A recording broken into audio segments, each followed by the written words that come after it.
Hi dear viewers, welcome to our channel. கோழிங்களுக்கு தயிர் சாதம் போடலாமா வேணாமா? கோழிங்களுக்கு கட்டாயமாக தயிர் சாதம் போடக்கூடாதுங்க. ஏன் சொல்கிறேன்னா, கோழிங்க பொதுவாக சூடு நிறைஞ்ச ஒரு உயிரினம். அதுக்கு வேர்வை சுரப்பி கிடையாது.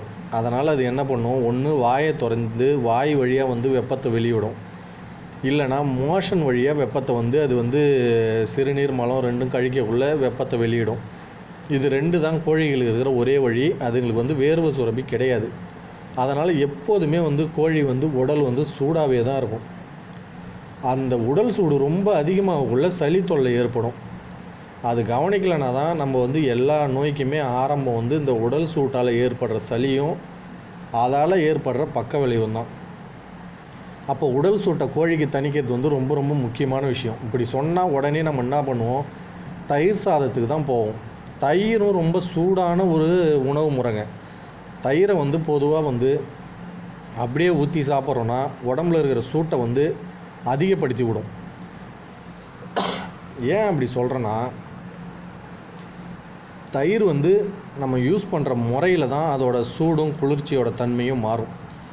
தயிரை ஒரு கப்பில் எடுத்துக்கிட்டு அதில் நிறையா தண்ணி ஊற்றி மிக்ஸி ஜாரில் ஊற்றிட்டு கொஞ்சம் புதினா கொஞ்சம் கொத்தமல்லி போட்டு அது கூட சின்ன வெங்காயமோ இல்லை பெரிய வெங்காயமோ எதா வேணாலும் இருக்கலாம், கொஞ்சம் வெங்காயத்தை அரிஞ்சு போட்டு மிக்சியில் நல்லா நுர பொங்க அடிச்சிடணும். அதுக்கப்புறம் எடுத்து சாதத்தில் ஊற்றி மோர் சாதமாக தான் கோழிங்களுக்கு வைக்கணும்.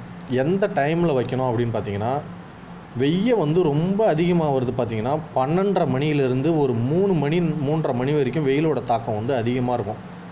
அப்போது நம்ம ஒரு 11 மணி 11:30 மணி வாக்கில் இந்த மோர் சாதத்தை வச்சோம் அப்படின்னா கோழிங்களுக்கு உடலில் இருக்கிற ஏற்படுற உஷ்ணத்தில் நீர் சத்தை சுத்தமாக உறிஞ்சிரும்.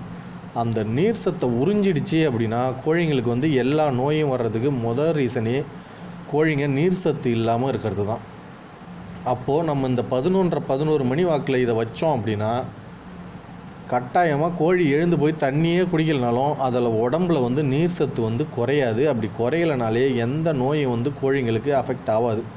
நம்ம என்ன தான் கோழிக்கு நம்ம எல்லா வைத்தியமும் தெரிஞ்சு நம்ம கோழி பண்ண வச்சுருந்தாலும் வர்றதுக்கு முன்னாடி நம்ம என்னென்ன செய்யணுமோ அதை செய்கிறது தான் பெஸ்ட்டு. வந்ததுக்கப்புறம் 1000 வைத்தியம் செஞ்சோம் முழுசாக க்யூர் பண்ண முடியாது.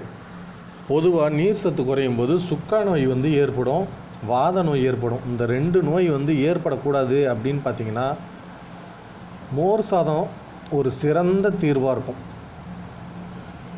உடம்புல நீர் சத்தை குறையவே விடக்கூடாது. அதுக்கு இது ஒரு நல்ல தீர்வாக இருக்கும்.